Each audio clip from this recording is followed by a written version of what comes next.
Utah State undergrad Victoria Hewlett is in the middle of a living nightmare. This isn't happening, this isn't real, this can't be my life. Sigma Chi fraternity brother Jason Relopez has her pinned to his bed. She says he will go on to beat and rape her for the next 6 hours. Did you ever feel like you even had half a chance to get away from him? Yes, it was after the first time he had raped me.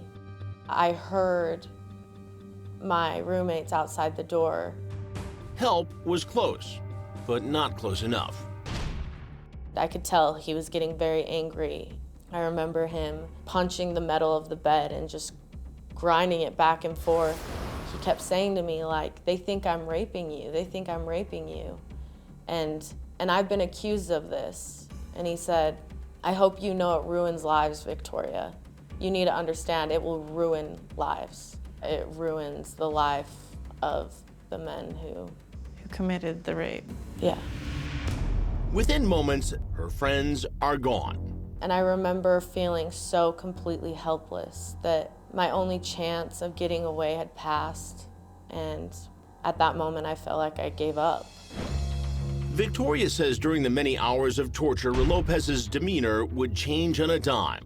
He went from asking me questions about how many siblings I had and do I like Harry Potter? And then he would just look at me and I knew. And he would just pull my legs and he began raping me. I remember there was one time where he grabbed my neck and began choking me to the point where I couldn't breathe. Victoria patiently waits for her opportunity to escape. The last time he raped me, I remember seeing him kind of falling asleep, and I tried to get myself as far away from his body as possible.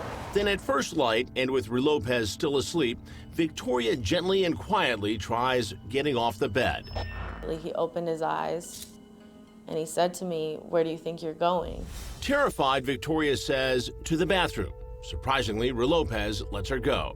And I think that was probably one of the hardest things because it became real to me. Seeing my reflection in the mirror of my bruised body and the blood and the cuts, and I had never felt so worthless. And I remember just wanting so badly to get out of there. I went back in his room and I said, "I'm covered." And he said, "That'll be fun explaining that to your roommates." He thought it was funny. And perhaps even more shocking, before letting Victoria leave, Relopez had one last sickening question. I remember him saying, "Is there any reason you would be coming back to campus today?" And I said, "No." And he said, "No, like my bedroom." I said, "No, this will never happen again."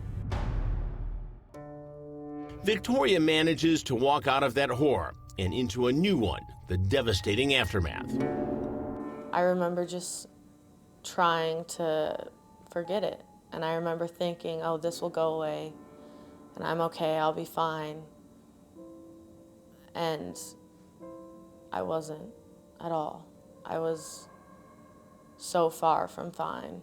What was it for you that made you decide to report what happened to you?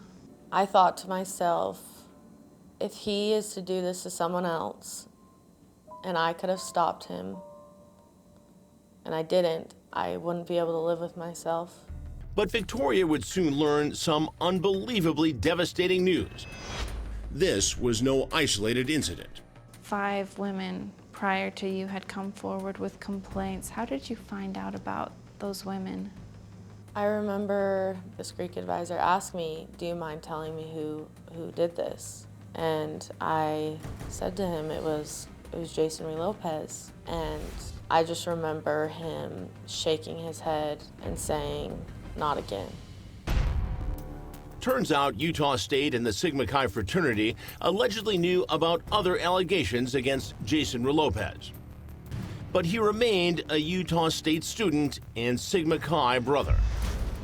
I had this almost anger that they had knowledge of him being a predator and a danger and continued to let him be on campus and be a part of the fraternity.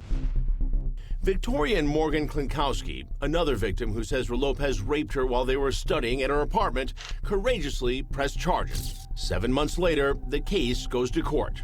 Regret the next day of doing something stupid when you're drunk doesn't make rape, and it doesn't make aggravated sexual assault.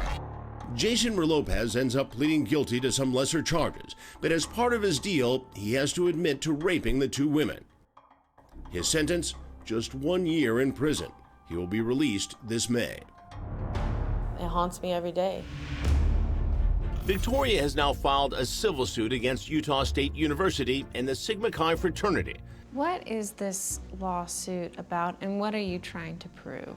Well, the lawsuit is about trying to hold people accountable, hold the institutions accountable for Victoria Hewlett's rape. And we're trying to prove that Jason Relopez, this individual, was known to be a sexual predator. He was known to the university, and we think known to the fraternity, and students weren't protected. Crime Watch Daily reached out to Utah State University for a comment. It responded in part with, USU is deeply disturbed by any incident of sexual assault. We recognize the impact sexual assault has on the lives of victims, including Ms. Hewlett. USU denies that 5 complaints regarding Jason Relopez were made to USU. USU was aware of a prior anonymous allegation of sexual assault by Jason Relopez. It is important to note, however, that because the victim had requested confidentiality and had not filed a complaint nor provided the details of the incident, USU could not discipline Mr. Relopez. Instead, USU took as much action as it could within the limits of due process. We also reached out to the Sigma Chi fraternity. Their executive director responded with, while Sigma Chi cannot comment on pending litigation, we can say that sexual assault has no place on college campuses today. We will continue to work with our chapters and universities on sexual assault prevention and training efforts. If they believed the women before me, if they would have taken it seriously that he is a danger and he wasn't safe to be on campus and to be living in a fraternity, and he wouldn't have been able to prey on women like he did to me. How has this changed your life? I lost a lot of things that night that I'll never get back, and I've learned to see that I also gained things that night of courage and strength. I think what you've just said makes all the difference between a victim and a survivor. I never want anyone to ever to have to go through what I went through. And so I'm not gonna stop until I see changes. Bravo. Welcome to the team. With Jason Relopez in jail and Victoria's lawsuit against Utah State and the fraternity Sigma Chi just about to get underway, we brought in Crime Watch Daily correspondent and attorney Ebony K. Williams to break this case down for us. Ebony, thanks for being here. Of course, Chris. First off, the suit against Utah State. She claims that she was not given support services. They didn't react well to this case, but it's still an uphill battle. Humongous battle for her, Chris, and we see these cases way too often. But this kind of hinges on 2 legal theories. The first is duty breach. The second is knew or should have known. So I'll go through the first one. The case here is based on the fact that the university really had a duty to protect her as a student, and her allegation is that they failed her. The other issue here is knew or should have known, and I think she's got a strong case here to say this university had enough previous facts to say that they should have known that she was at risk. It's a big school, and it's hard to monitor everyone, victims and alleged perpetrators. It is. It's a big school, and certainly they're not expected to predict the behavior of every single student on campus. But when you've got the same student, Chris, the same accusation 5 times in a row, I do think a reasonable expectation starts to come up. Some people are outraged by the sentence here. I understand that 1 year for essentially what is an admitted rape in this case when he pled guilty, but we have to remember he admits that he raped her in the plea. That's per their agreement, Chris, but his actual charge that he's pleading guilty to, attempted rape, attempted sex assault. That's why the sentence we're seeing here of only 1 year is what it is. Ebony K. Williams, as always, thank you very much for your insight into this case. We'll obviously follow this case as it moves forward. You can find updates on our website, that is crimewatchdaily.com.